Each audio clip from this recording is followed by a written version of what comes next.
Welcome to part 4 already of our breeding project. And in our last video we saw some successful spouting footage of our Goshiki female and Sanke males. Let's first have a quick look back at what we have done so far, just to give you a quick recap. It all started with preparing our breeding tank in part 1. We introduced the female in the morning, and later during the same day we also introduced the male koi.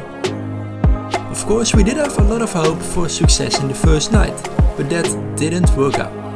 We continued and still had a good feeling that spouting would start quite soon, as we had really many indications. And in the second night we had success. Spouting really started and was continued until end of the morning next day. We found tons of eggs, really thousands of eggs, when our koi stopped with spouting. We removed both the female and male koi to prevent them to start eating the eggs. And now we continue in part 4. So what are our next steps? A warm welcome to part 4. At the start right off, things didn't really go as planned. So we have some bad news, but also good news. The combination of female Goshiki with male Sanke didn't result in eggs that actually hatched. And now we can overthink all the reasons why it didn't go as planned. And I think it was probably related to water quality for the eggs that was not sufficient. But hey, of course things can go wrong, but that doesn't mean it can't work out. And look what I have got here. Let's give it a try and skip some of the preparation that you have already seen in part 1, 2 and 3 of this series, and we go straight back to spawning again, but now of course with new parent koi. So we have a new female, this time an AboutKoi koi. AboutKoi really have a cool combination of scales placed on their back. You might have seen videos before where I explained this variety. It's quite a unique variety, and I'm really looking forward to see what is going to happen if I breed with this variety. But then in combination with the two same male Sanke that we used in our previous videos. So actually we are trying again with spawning. So I have to say this actually looks quite promising. This time I actually placed both the female and the male together in the spawning tank at the same time in the morning. What you see right now is what happened after the first night. It is morning again and we have spawning. Less than 24 hours in the same tank and already success.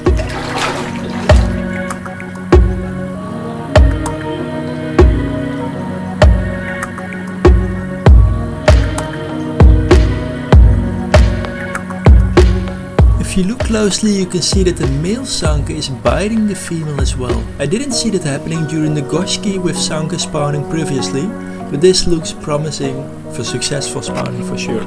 It is still quite calm right now, but I have captured some of the best moments that happened during spawning.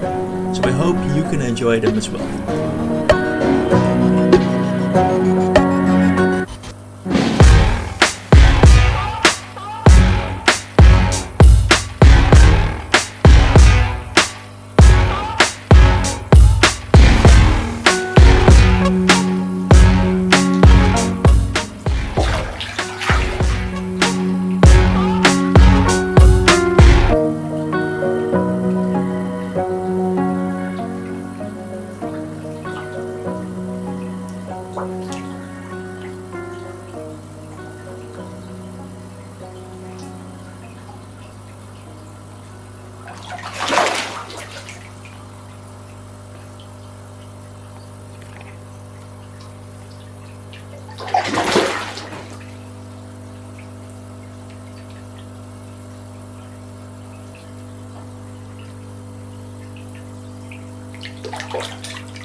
If you look closely to the female by now, you can see that she is a lot slimmer than at the beginning of this video.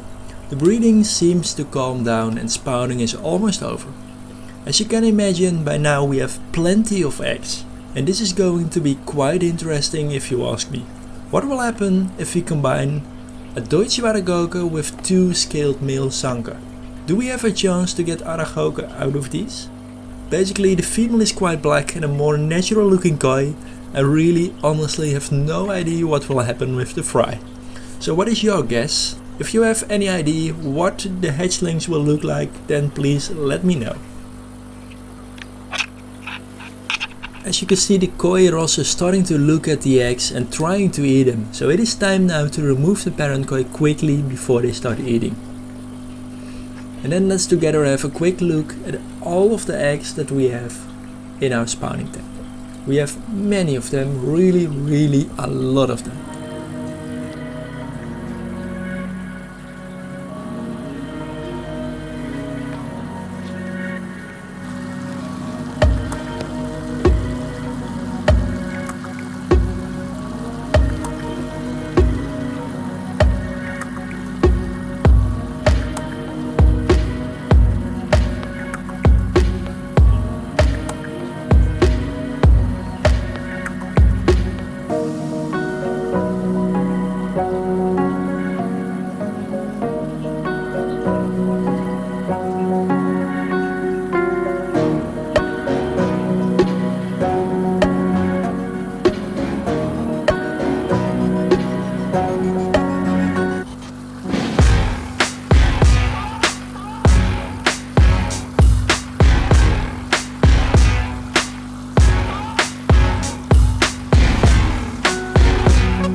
This time, of course, I will do my best to maintain the water quality in the spawning tank to ensure we do get some nice fry hatching.